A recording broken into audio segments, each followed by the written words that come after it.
Bonjour à tous, je suis ravi de vous retrouver pour cette deuxième vidéo de la chaîne Carillon.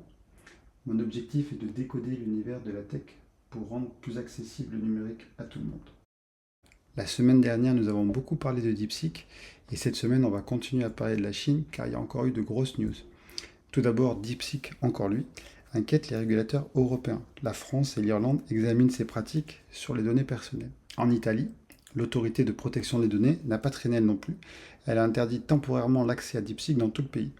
Elle a demandé des clarifications sur la collecte et la source de données. En Italie, l'autorité de protection des données n'a pas traîné elle non plus. Elle a interdit temporairement l'accès à DeepSeek dans tout le pays, car elle a demandé des clarifications sur la collecte, les sources et le stockage des données des utilisateurs italiens, et la réponse des développeurs chinois a été jugée insuffisante. Donc l'application mobile DeepSeek n'est plus disponible au téléchargement en Italie sur l'App Store d'Apple et le Play Store de Google.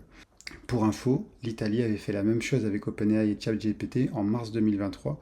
Ils avaient temporairement bloqué l'accès au chatbot au motif qu'il violait plusieurs points fameux du règlement général sur la protection des données, le fameux RGPD.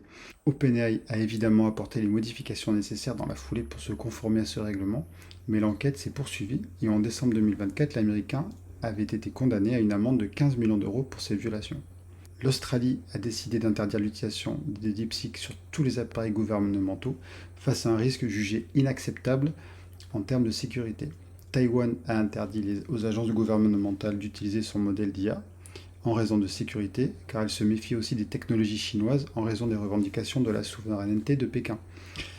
Et aussi, bien qu'il n'y ait pas eu d'interdiction à l'échelle nationale, le Texas est devenu le premier État américain à interdire DeepSeek sur les appareils émis par le gouvernement. Selon plusieurs médias américains, DeepSeek et ses produits ne sont pas autorisés à être utilisés avec les données et les informations de la NASA ou sur les appareils et les réseaux gouvernementaux. La marine américaine a quant à elle officiellement interdit à ses membres d'utiliser DeepSeek.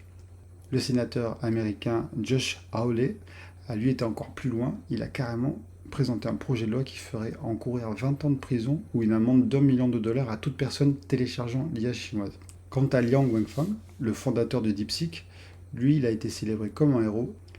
Alibaba a dévoilé son nouveau modèle d'IA, donc le Queen 2.5 Max. Un autre nouveau modèle, KiWiKa 1.5, est lui aussi arrivé de Chine. La société ByteDance, qui est derrière TikTok, vient d'annoncer OmniHuman 1. Alors il est encore au stade de recherche et le calendrier de sortie reste quand même incertain pour le moment, mais lorsqu'il sera rendu public, l'outil sera vraiment en concurrence avec Sora ou Runway et bien d'autres IA génératives pour la vidéo. Voici quelques exemples sur leur site. Donc du côté des Américains, cette semaine OpenAI a lancé O3 Mini, donc c'est son tout nouveau modèle de langage optimisé pour les réflexions.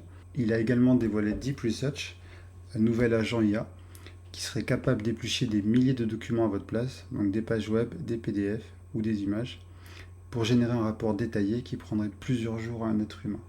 Donc pour tester le modèle O3 Mini, je suis allé sur un site où il y a des énigmes faciles, de manière assez rigolosa. C'est là où effectivement il n'y a pas de solution. C'est j'ai 17 bras, 4 têtes et 3 jambes, qui suis-je? Un bon gros mytho. Donc je suis parti la mettre dans ChatGPT avec le O3 Mini. Je l'ai laissé résonner, donc à peu près pendant 1 minute et 1 seconde. Ce qui est intéressant, c'est qu'avec le bouton raisonner, donc on voit tout son raisonnement. Mais il finit par la conclusion suivante que c'est un champ de libre. Et j'ai fait la même chose avec DeepSeek. Donc il a mis un peu plus de 2 minutes. Et il arrive sur que c'est un menteur.